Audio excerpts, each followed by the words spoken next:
Mr. Chairman, sir, I rise to apprise this august House of certain recent developments pertaining to Bangladesh.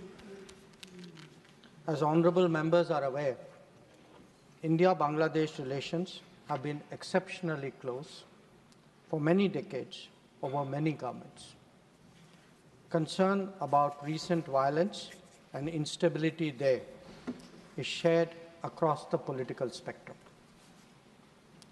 Since the election in January 2024, there has been considerable tension, deep divides, and growing polarization in Bangladesh politics. This underlying foundation aggravated a student agitation that started in June this year. There was growing violence, including attacks on public buildings and infrastructure, as well as traffic and rail obstruction. The violence continued through the month of July. Throughout this period, we repeatedly counseled restraint and urged that the situation be diffused through dialogue. Similar urgings were made to various political forces with whom we were in touch. So, despite a Supreme Court judgment on 21 July, there was no let-up in the public agitation. Various decisions and actions taken thereafter only exacerbated the situation. The agitation at this stage coalesced around a one-point agenda, that is that the Prime Minister, Sheikh Hasina, should step down. On 4th August, events took a very serious turn. Attacks on the police, including police stations and government installations, intensified even as overall levels of violence greatly escalated. Properties of individuals associated with the regime were torched across the country. What was particularly worrying was that minorities, their businesses and temples also came under attack at multiple locations. The full extent of this is still not clear. Sir, on 5th August, demonstrators converged in Dhaka despite the curfew. Our understanding is that after a meeting with leaders of the security establishment, Prime Minister Sheikh Hasina apparently made the decision to resign. At very short notice, she requested approval to come for the moment to India. We simultaneously received a request for flight clearance from Bangladesh authorities. She arrived yesterday evening in Delhi. The situation in Bangladesh, sir, is still evolving. The Army Chief, General Waqar-uz-Zaman, addressed the nation on 5th August. He spoke about assuming responsibility and constituting an interim government. We are in close and continuous touch with the Indian community in Bangladesh through our diplomatic missions.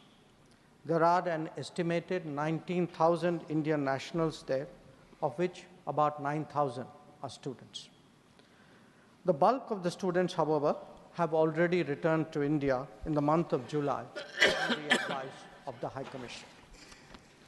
In terms of our diplomatic presence, in addition to the High Commission in Dhaka, we have assistant High Commissions in Chittagong, Rajshahi, Khulna, and Sylhet.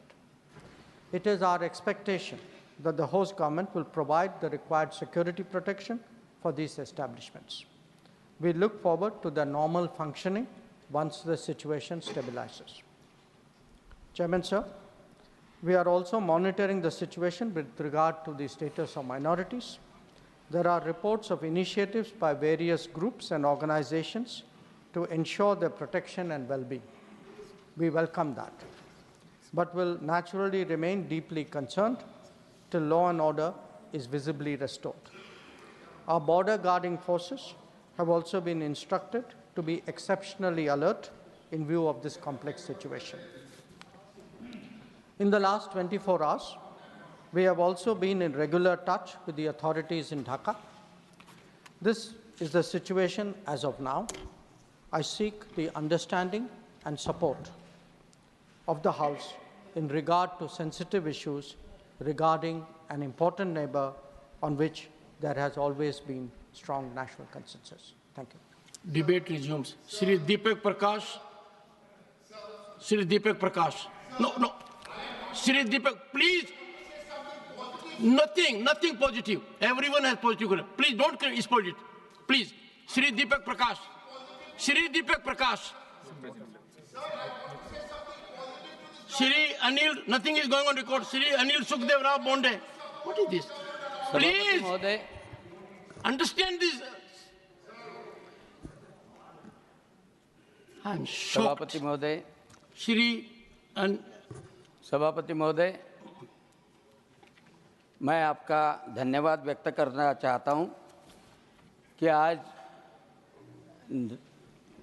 नवीनीकरण ऊर्जा के budget में जो प्रावधान रखा गया है उसके लिए मैं माननीय अर्थमंत्री निर्मला जी सीतारामन तथा ऊर्जा मंत्री प्रहलाद जी जोशी तथा हमारे विकसित भारत के उद्गाता